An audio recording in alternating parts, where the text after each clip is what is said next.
आज हम अभ्यास 6C के प्रश्नों को हल करेंगे। यह अभ्यास बीजीय व्यंजक पर आधारित है और इससे मिलते जुलते कुछ सवाल हम इसके पहले भी सॉल्व कर चुके हैं।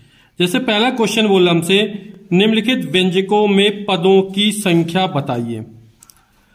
तो जिस व्यंजक में एक पद होता है उसे एक पदी व्यंजक कहते हैं, जिसमें दो पद होते हैं दो पदी व्यंजक कहते हैं, जिसमें तीन पदों से त्रिपदी व्यंजक कहते हैं। जैसे इसमें एक पद है केवल 13 इंटू एक्स, तो हमारा एक पदी व्यंजक है।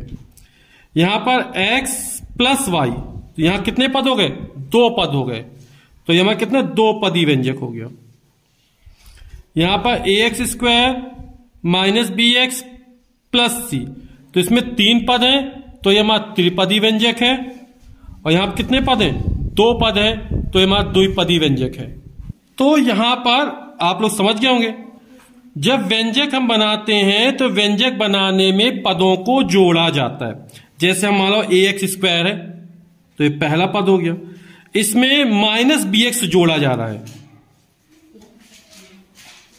और प्लस सी, यानी जब पदों को हम जोड़ते हैं तब व्यंजक का विस्तार हो जाता है ना।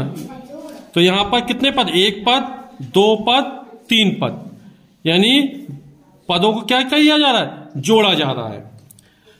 तो दूसरा क्वेश्चन है हमारा, निम्नलिखित व्यंजकों की डिग्री और उनके पदों की डिग्री बताइए।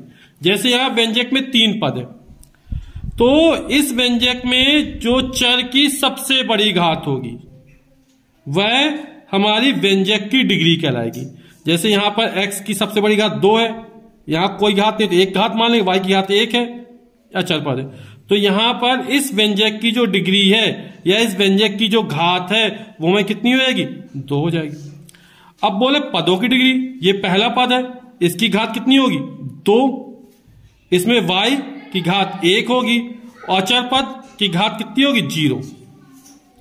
क्योंकि किसी भी संख्या की घात 0 उसका मान कितना होता है? 1 होता है। जैसे हम 3 को क्या लिख सकते हैं? 3 गुणे y की घात 0, y की घात 0 यानी 1।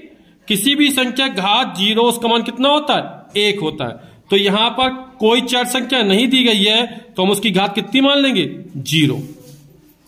अब जैसे यहां पर बोल रहा है, यहां पर घात 3 है, यहां पर 2 और 1 3, 2 x की घात है, 1 y की घात है, तो कुल घात कितनी हुई? 3 घात हो गई। तो यहां पर इस व्यंजक की अधिकतम घात यानी डिग्री कितनी हो जाएगी? 3 हो जाएगी।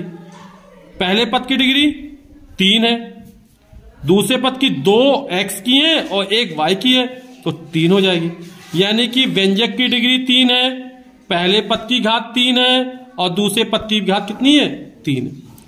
जैसे इस वाले को देखिए हम, यहां पर अधिकतम घात कितनी है? 4 है, यानी व्यंजक की घात कितनी हो जाएगी? 4 हो जाएगी। पहले पद की घात x की घात 4 है तो 4 हो गई।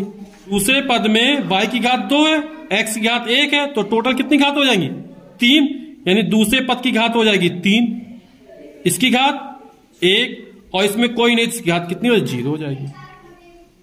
इसी तरह इसमें निकाल लेंगे, व्यंजक की घात 2, पहले पद की घात 2, दूसरे पद की घात 0।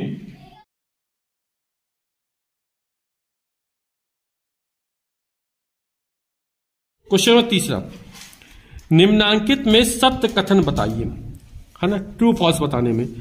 द्विपद व्यंजक है, तो यहां पर ये क्या एक ही पद दिया और बोला द्विपद व्यंजक है, तो यहां क्या हो जाएगा? कथन गलत हो जाएगा, यानी असत्य हो जाएगा, फॉल्स हो जाएगा।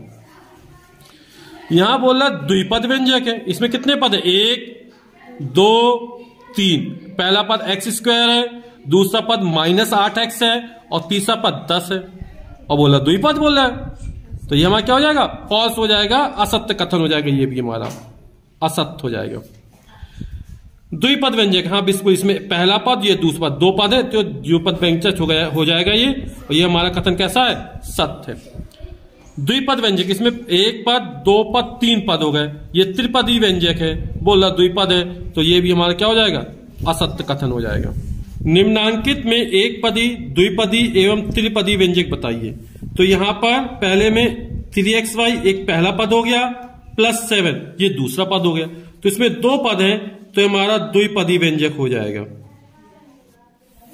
यहां पर केवल एक ही पद है, तो ये हमारा एक पदी व्यंजक कहलाएगा।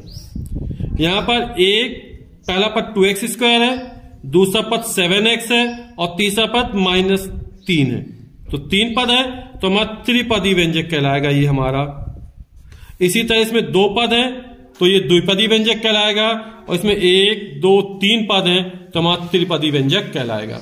क्वेश्चन नंबर 5वां है x² y -7xy + 10 पदों की संख्या की दृष्टि से कैसा व्यंजक है।